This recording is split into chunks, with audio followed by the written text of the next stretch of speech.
Number 10. Florida Joker. Batman's arch-nemesis, the Joker, is real, and he doesn't live in Gotham. He lives in Florida. Lawrence Sullivan is actually nicknamed the Joker due to the tattoos all over his face that make him look like the comic book villain. He even has tattoos on each of his cheeks that make him look like his mouth has been split from ear to ear and then stitched back up, just like the Joker that Heath Ledger, rest in peace, portrayed in The Dark Knight. Ha ha ha is also tattooed below his right eye.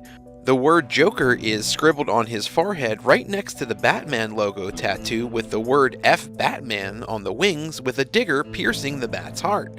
He also had his hair dyed green. This guy really committed to the role. Sullivan was recently charged with possession of illegal substances. This isn't what got him press though. A week later, he was arrested a second time for pointing a gun at passing cars while standing in the middle of the street. When an officer arrived on the scene, he spotted the wannabe Joker and immediately recognized the guy. After all, he's got a look that isn't easy to forget. The officer discovered a Smith & Wesson .380 in his pocket during a routine pat-down, and Sullivan was arrested for carrying a concealed weapon. The Joker claimed that he wasn't waving his gun around, but he definitely had one in his pocket because he just wanted to feel safe. Sullivan didn't really seem to mind going to jail. He said that once he was inside, he was treated like a celebrity.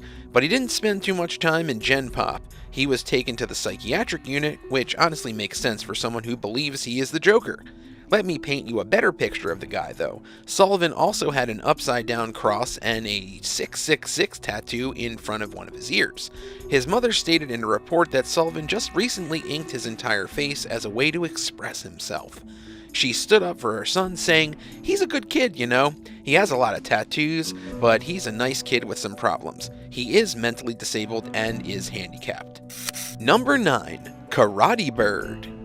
Visitors to Lake Eola Park, Orlando in April 2018 were shocked and appalled to see a grown man performing karate moves on local birds. Rocco Mantella was reportedly going the full Bruce Lee, unleashing his inner dragon on the heads and butts of passing swans. Worst of all, he even attacked a duck who was apparently sleeping, and he didn't care about the people watching. In fact, it apparently amused him. Mantella was an ex-wrestler from Indiana University. We'd maybe expect that kind of behavior from kids, but a 34-year-old? Mantella was arrested and charged. Why he was practicing his lethal moves on swans and ducks minding their own business? Who knows? It's that warped type of behavior that puts the so-called Florida man in the spotlight. This was a case where the feathers were truly flying. Number 8. The Christmas TOESUCKER. It may not be as well known as Santa Claus, but the Christmas TOESUCKER is a thing that happens in Florida, at least according to reports from Christmas Eve 2020. A male homeowner from Bradenton was getting some shut-eye when he realized someone was in his house. Yikes! The intruder wasn't looking to drop off presents. By his own admission, he wanted to suck on the owner's toes. Double yikes. Thankfully, he didn't appear to have gotten much of a chance. This alarming Yuletide experience ended in a fight when the man began to fondle the resident's feet. The TOESUCKER fled the scene, breaking both a window and the owner's windshield on the way out. To our knowledge, he wasn't caught, so lock your doors and windows. Oh, and wear a really thick pair of socks. Joking aside, this was a terrible situation, and we hope the person concerned still managed to have a Merry Christmas. What would you do if someone broke into your house trying to suck on your toes the night before Christmas? Let me know in the comments below, and while you're at it, give this video a like and hit that subscribe button too. Number 7. Love Robinson, BSMD. Remember the old show Doogie Howser MD with Neil Patrick Harris? It was about a young kid who becomes a doctor. Far-fetched stuff perhaps, but there is actually a real version. Only trouble is, he lived in Florida and the young man actually had no legit medical practice. This is 18-year-old Malachi Love Robinson from Palm Beach County. While still a teenager, he took the bizarre decision to set himself up in medical practice. Hippocratic Oath? Who needs that pesky nonsense? Robinson pretended he was older and pretended to have a PhD and MD under his belt. In fact, he had a belt, but that was about it. So why was he practicing medicine without a license? He didn't exactly have patient care on his mind. In 2015, he took over $20,000 from an elderly individual. By the time authorities caught up with him in 2018, he'd been charged with grand theft and fraud. Robinson actually worked for a shipping broker, and he's accused of having clients send money to his personal account instead of the company, at least $10,000.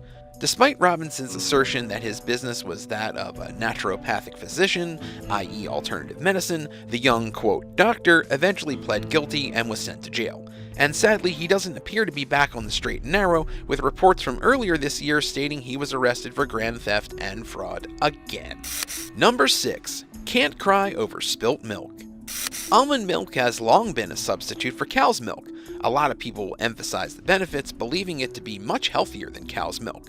One case in which it wasn't healthy at all happened in Florida last year. It all started when Justin Anthony Garcia got into an argument with his cousin over the topic of seed versus udder. The pair were having a dispute on a Sunday afternoon in the area of Lehigh Acres. Instead of chilling and enjoying the weekend, they decided to challenge each other over a surprisingly controversial subject. Amazingly, tempers flared and Garcia reportedly struck his cousin. A fight ensued, everything was going crazy, then things got even crazier. Garcia pulled a knife. His cousin apparently made a run for it, but Garcia caught him and lacerated his torso. Garcia's uncle broke up the fracas, and police moved in to arrest the knife-wielding milk enthusiast. Of course, there's a bit more to this than what beverage is better, with the pair obviously not exactly being best buddies before the slashing took place. That said, attacking someone over almond milk is surely a whole other level of family strife. Number 5. Tweedledee and Tweedledum. In 2015, a Florida couple got trapped in a janitor closet for days.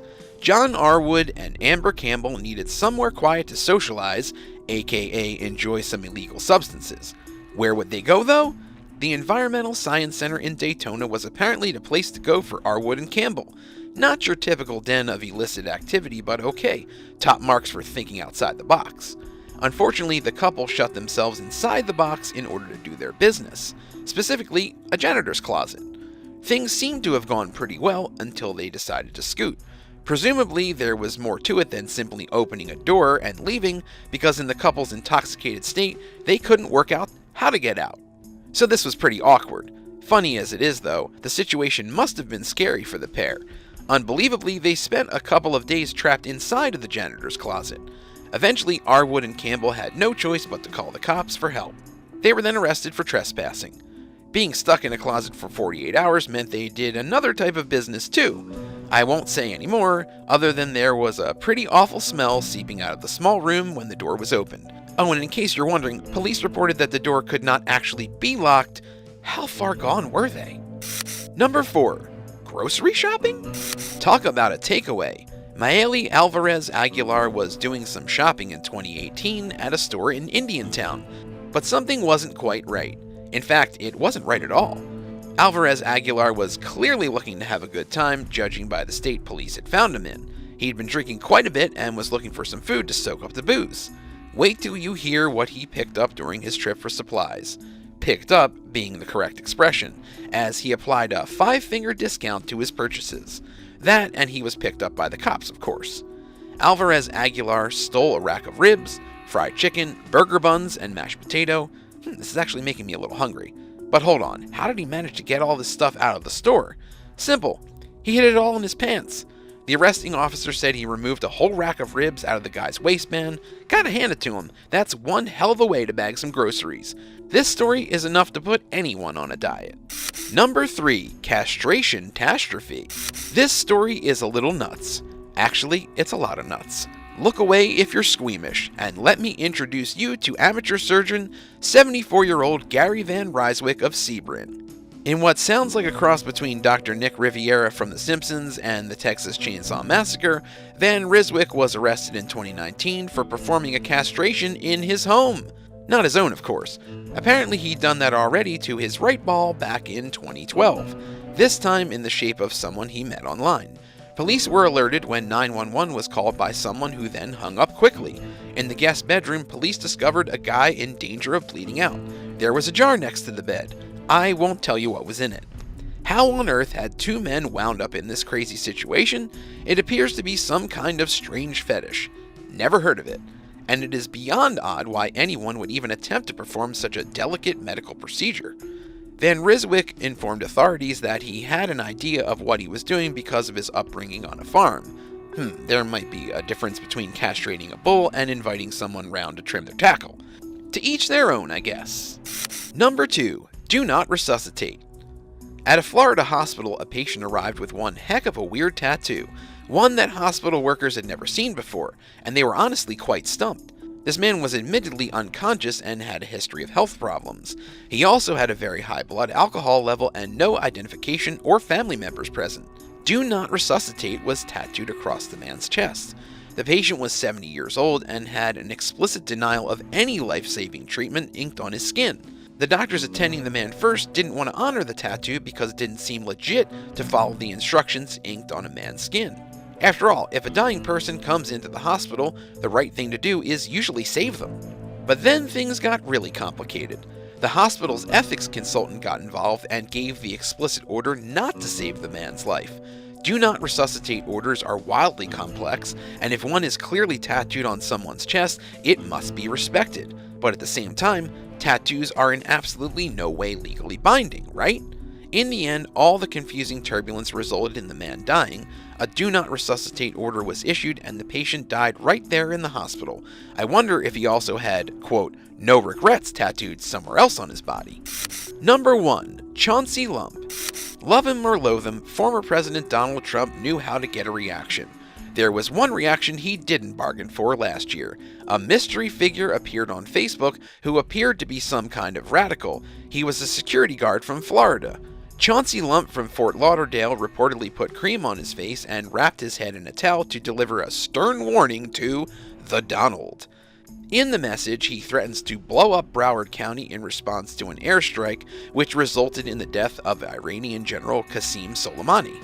He even said he was going to take out then-President Trump, something he had to row back on once authorities arrived at his door. Lump insisted he was performing a prank, but the presence of what looked like an AK-47 assault rifle magazine, as in something with bullets rather than a publication, didn't exactly help his case. In fairness to Chauncey Lump, he was also wearing a shower curtain, but his impromptu rant landed him in some hot water.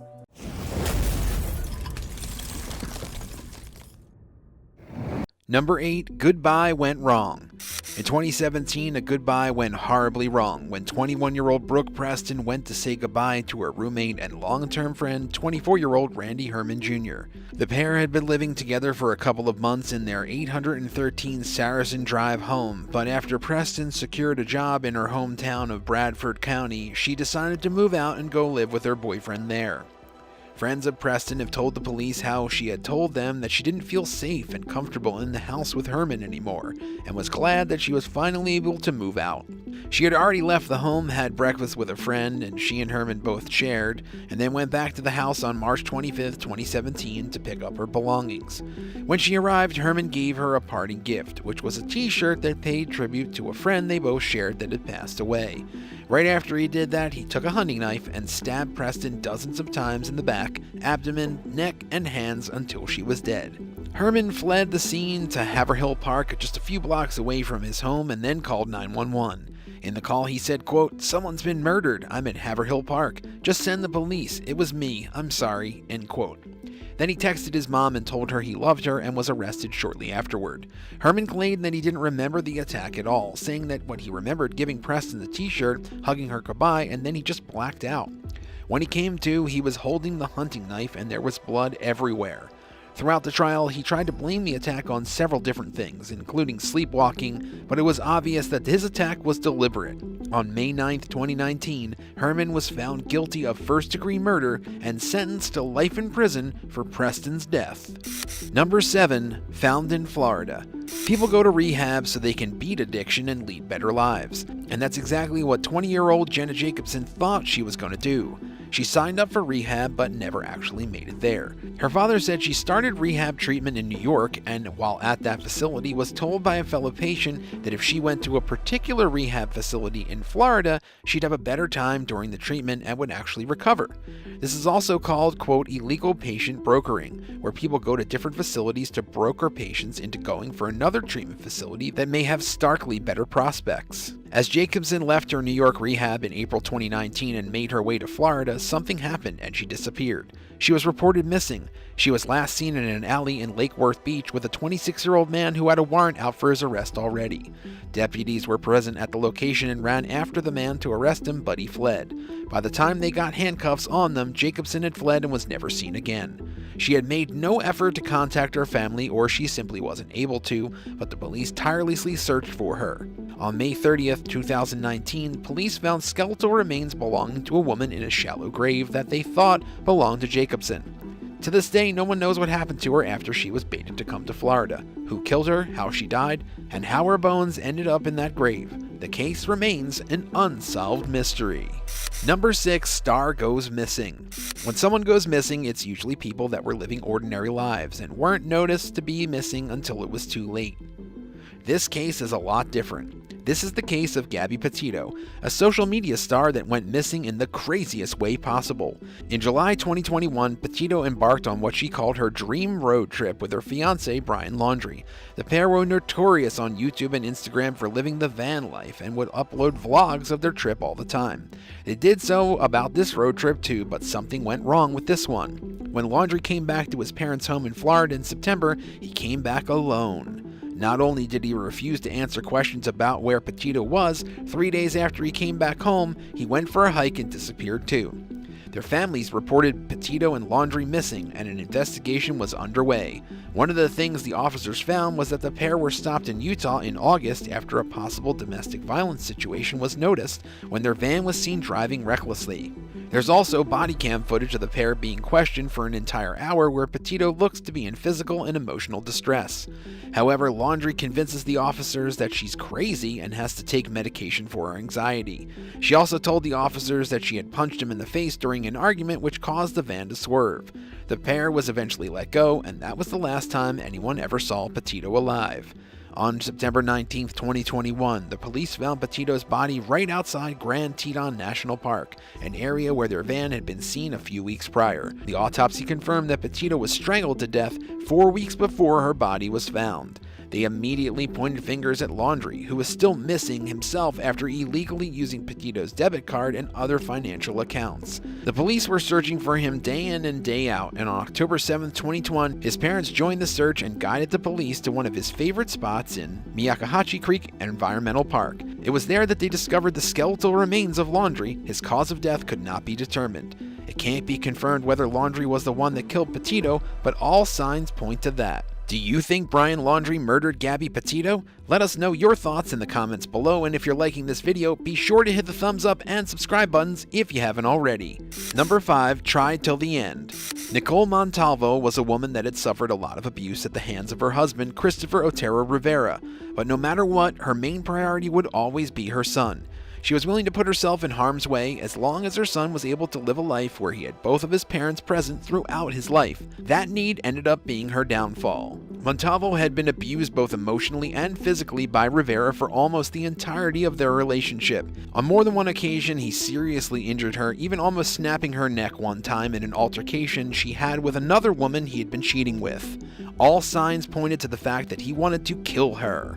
Rivera was also in and out of jail for other crimes he was committing throughout his life, and Montalvo was struggling to live the way she was living. So in February of 2019, she finally decided it was enough and filed for divorce. For the next couple months while she and Rivera were no longer together, he and his family were making an effort to at least maintain a somewhat healthy relationship with their 8-year-old son. Montalvo thought that although he was a horrible husband, he still had the potential of being a good father, so she decided that they could share custody and that Rivera could meet him for a few days of the week. She even said to the judge handling their divorce case that Chris was, quote, a good dad and we just can't be together.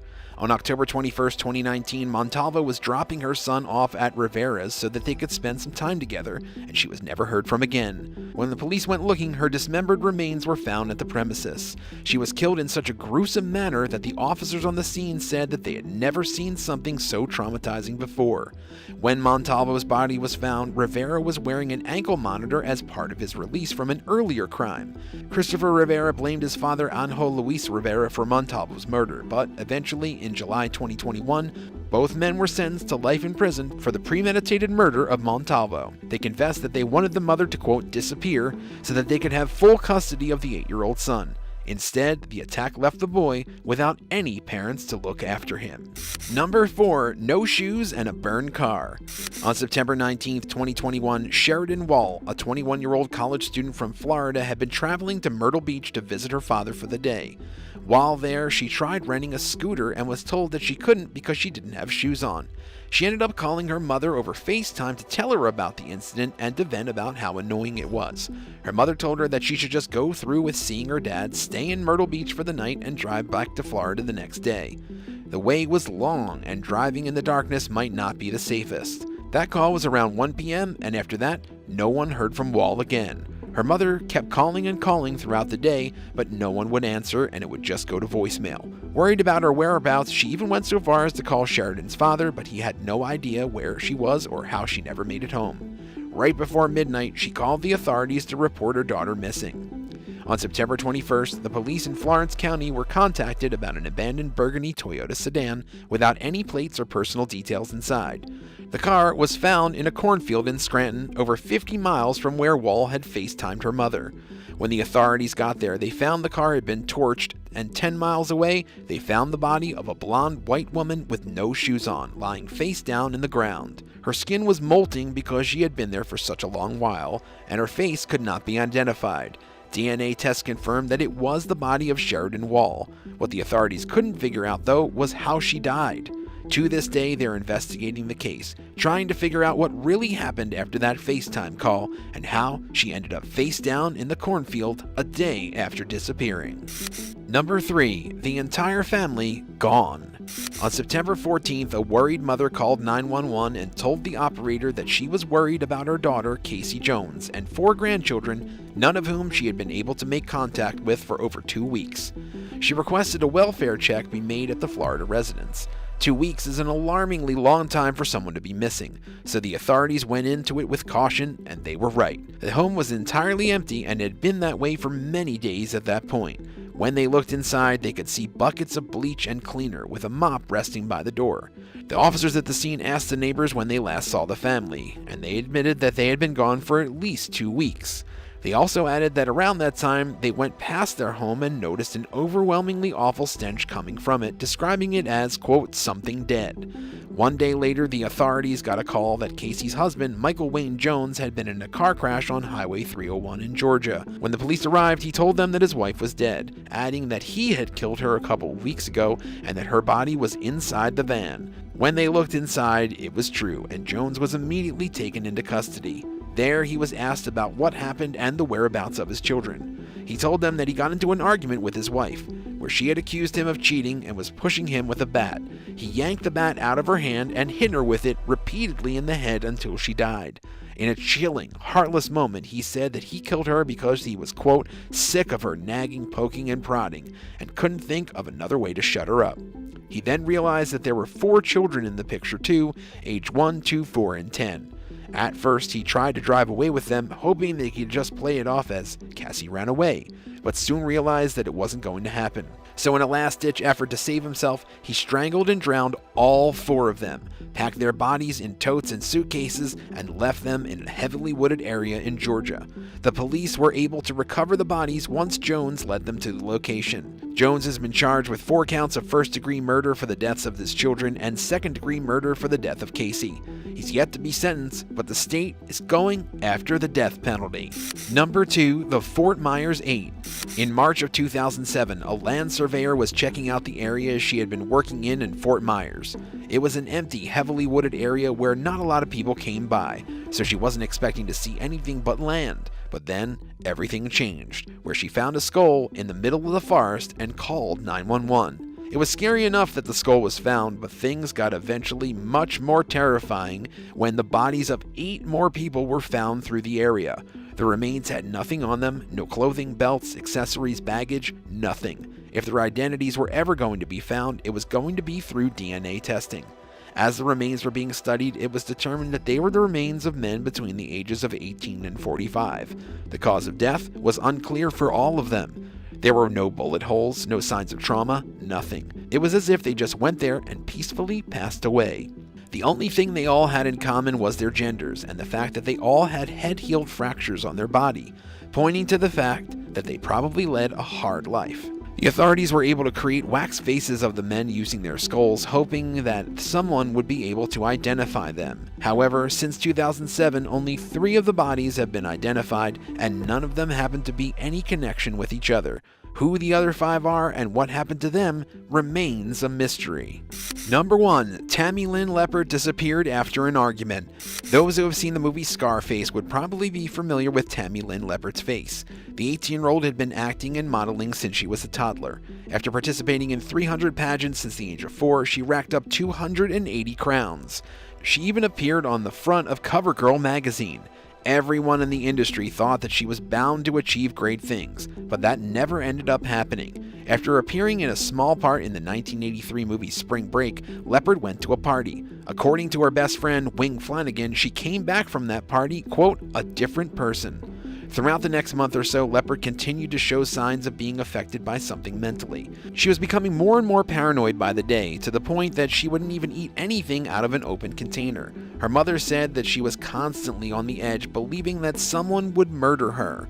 It got so bad that Leppert's mother took her to a psychiatric unit after she had suffered a pretty intense breakdown at the home. But after a 72-hour evaluation, it was concluded that she didn't have a mental illness, nor did she have a dependency on any addictive substances. On July 6, 1983, Leppert, who was just 18 years old at the time, left her house in a hurry without even combing her hair. She left in a friend's car, who later told the police that he had an argument with her and dropped her off at a gas station in Cocoa Beach in Florida. He was ruled out as a suspect, but no one else had ever seen or heard from Tammy Leppert since then. Some thought she had been murdered by the serial killer called the Beauty Queen Killer. Others thought that she could have fallen victim to drug and money rings. Some even think she didn't want the Hollywood life and disappeared on purpose, but no concrete evidence linking her to any of the 3 scenarios has ever been found.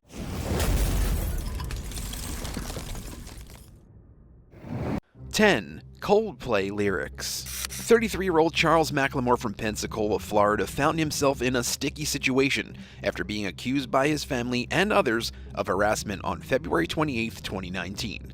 Apparently, the man had a long prison history, and he was violently threatening multiple people, including his family, saying his Nazi associates from prison would help. His family didn't take too kindly to the threats, and they reported him to the police. According to his stepmother, Charles had threatened to kill her, and when she tried to cut off all contact, he started texting her all sorts of Coldplay lyrics.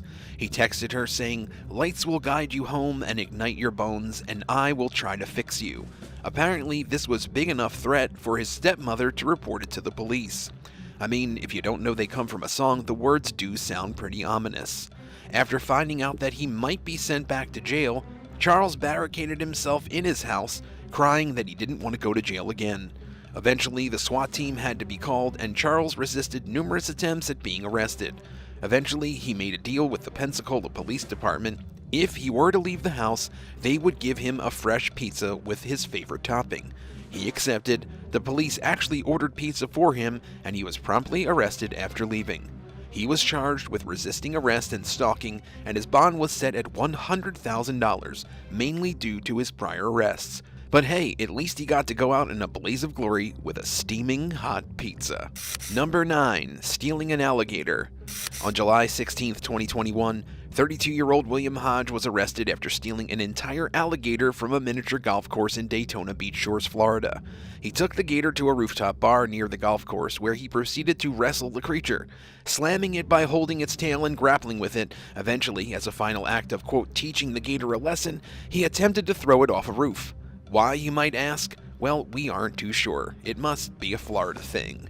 This scene was witnessed by nearby police officers who managed to stop the criminal before things got too out of hand and the alligator was seriously injured. The officers said they watched the man drag the gator by its tail, stomp it, and slam it against the building of the rooftop bar. Once he was arrested, the 32-year-old was charged with all kinds of offenses, some of which included possession and injury of an alligator, which is apparently a valid crime, theft, criminal mischief, and unarmed burglary of an occupied dwelling. I think it's safe to say that this man won't be getting any fresh air anytime soon, and rightfully so. We have to protect the gators after all. Number 8. Rattlesnake. On May 17, 2017, a Florida man from Putnam County named Ron Reinold almost died in an unbelievably dumb manner after his neighbor found a rattlesnake in his yard, a highly venomous animal that could easily kill a person with just one bite. Ron thought it would be a good idea to play with the scaly creature. According to his neighbors, Ron claimed he could, quote, kiss the devil and get away with it. While that should have already been a red flag, they weren't prepared for what was to come. Ron tried to straight up kiss the rattlesnake on the mouth, and no, this was not a Princess and the Frog scenario, although a Florida man and snake spin-off would be hilarious. Predictably, the rattlesnake bit Ron on the tongue, knocking him out almost immediately. Ron was in such a bad condition that he had to be emergency airlifted to a nearby medical facility. Fortunately for him, the doctors were able to get the venom out, and he was able to recover at the hospital. It's not clear why he would do something like this, but it's clear that he is not Prince Charming and definitely cannot kiss the devil. Number 7. Fixing traffic. From 2012 to 2014, there was only one man keeping the Florida roads safe from all the drivers distracted by their cell phones. That man was Jason Humphreys. Knowing that Florida still hadn't outlawed the use of a cell phone while driving, Jason took matters into his own hands.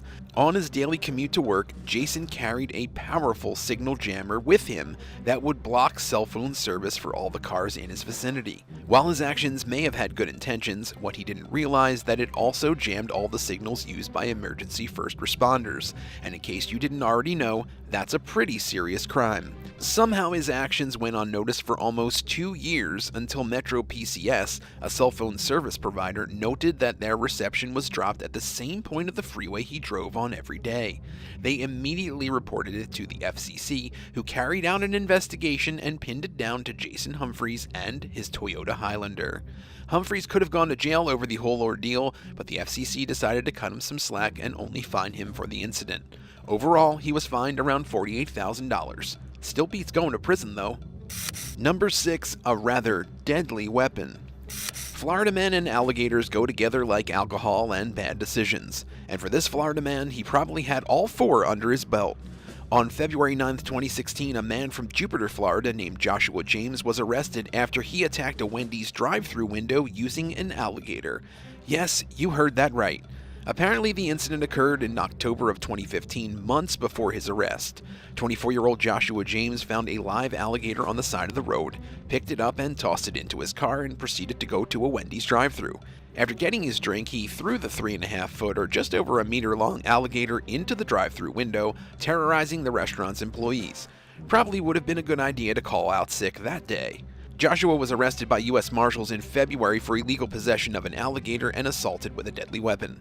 The weapon in this case was an alligator. He was released on a $6,000 bail and apparently had a history of elaborate pranks. He was additionally barred from all Wendy's restaurants, and he was ordered by the court to stay away from all kinds of animals as a condition for his release. Thankfully, no one was physically harmed during the incident. Looks like Joshua won't be getting Frosties anytime soon. What is it with people in Florida using alligators in their criminal activities? Can you think of another animal that Floridians might use? Let us know in the comments below, and if you're enjoying this video, be sure to hit the thumbs up and subscribe buttons if you haven't already. Number 5. Weirdest mugshot in Florida. You've probably seen some interesting mugshots come out of Florida over the years, but prepare yourself because this mugshot taken on October 19, 2019 could top them all. A 34-year-old man named Ricky Dealey was pulled over by cops in Florida during a routine check. Sadly for Ricky, the cops found out he was driving on a suspended license. It's not exactly the most brutal crime, but the aftermath looks pretty flashy. His mugshot shows him with an expression that makes it seem like he didn't even know where he was. His haircut was badly trimmed, his nose looks perhaps a little bit too large for his face, his chin and neck beard were laughable, but what captures most people's attention were his ears. Clearly, this isn't America's Next Top Model. The photo became an instant viral hit online after the Marion County Sheriff's Department posted it on Facebook. There were comments asking why he just didn't flap his ears and fly out the police station like Dumbo. And let's be honest, his whole haircut situation doesn't help his ears out one bit. The driving with a suspended license thing isn't going to keep him in jail for long though, luckily for him. The general punishment for that would be a 60-day jail term and a $500 fine. That's $500 Ricky won't be using for a makeover. 4. Florida man jailed for detergent. On December 5, 2018, a Florida man from Martin County named Matt Kroll was one of 11 people arrested on drug charges by the Martin County Sheriff's Deputy Stephen O'Leary. They were charged with trafficking heroin, and the cops had a solid case on their hands after they managed to get a positive heroin test on the substances they confiscated. Matt was sitting on a $500,000 bond in jail, but after spending 41 nights there, he was quickly released after a revelation came through. As it turns out, the officer, Stephen O'Leary, found a half-empty Tide detergent packet on the side of the road, and he falsely claimed that this belonged to the suspects. On top of that, he also falsely claimed that it tested positive for heroin when it absolutely didn't. Apparently, O'Leary only showed pictures of a positive test instead of showing an actual positive from the so-called, quote, evidence. This was all uncovered after the police investigated the entirety of the incident, which led to O'Leary promptly getting fired. The 11 innocent suspects were released from jail shortly after. As for Stephen O'Leary, it was revealed that throughout his career, he had arrested at least 26 people over false drug charges, and he was facing a maximum prison sentence of around 196 years. His actual time dimmed in comparison, though, as he was charged with only 17 years, hardly making up for the lives he ruined. Number 3, the greatest hoax. During the 1940s, back when Florida wasn't known as the crazy state it is today, residents at the Clearwater Beach area of the state noted footprints of a giant three-toed animal on the sand. Even more footprints were found around the shore of the Suwannee River, which only made the residents more nervous and curious. People from all over the region tried to make sense of this mysterious creature. Some said that it may have been some sort of penguin that could be as tall as 15 feet or just under 4.5 meters. By now, the creature had gained a nickname, the Giant Penguin, and it was even mentioned in local newspapers at the time. But it turned out there wasn't a giant penguin at all. It wasn't even a local animal. It turned out to be something much more deadly. Yes, a Florida man. That's right, a famous local prankster known as Tony Signorini kept his little hoax a secret until it was reported by the St. Petersburg Times in 1988. He used to wear a pair of giant penguin shoes and made strange little footprints all over the place, while also removing any trace of himself in the process. He was so good at the prank that he even managed to fool zoologists into studying his footprints. Imagine being an accredited scientist and having that on your resume. I guess Florida has always been kinda crazy after all. Tony Signorini ended up owning his infamous penguin shoes until the prankster passed away at 91 years old in 2013. 2. Sophisticated crime. On January 1st, 2020, 3 armed robbers almost pulled off a perfect robbery in Clearwater, Florida. The entire robbery was planned in an extremely sophisticated manner. It went down at 5 a.m. on New Year's Day, when the police would generally be busy looking for drunk people to arrest rather than focusing on the usual crimes. The 3 men, Roy Lampkin, David Dobbins, and Christopher Rachel, hit up a CVS store wearing rubber gloves to avoid leaving any fingerprints. They held the employees hostage and even bound some of them, all while managing to conceal their identities. They managed to steal over 10,000 pills of difficult-to-obtain opioids with a street value of over $320,000. They loaded the drugs into the garbage bags and made a perfect escape. Well, almost perfect. We wouldn't be talking about it if it had all gone according to plan. Apparently, the robbers only wanted the pills, not the bottles they were in. So on the way to their hideout, they started emptying out bottles. Once they emptied it, they just toss it out in the window.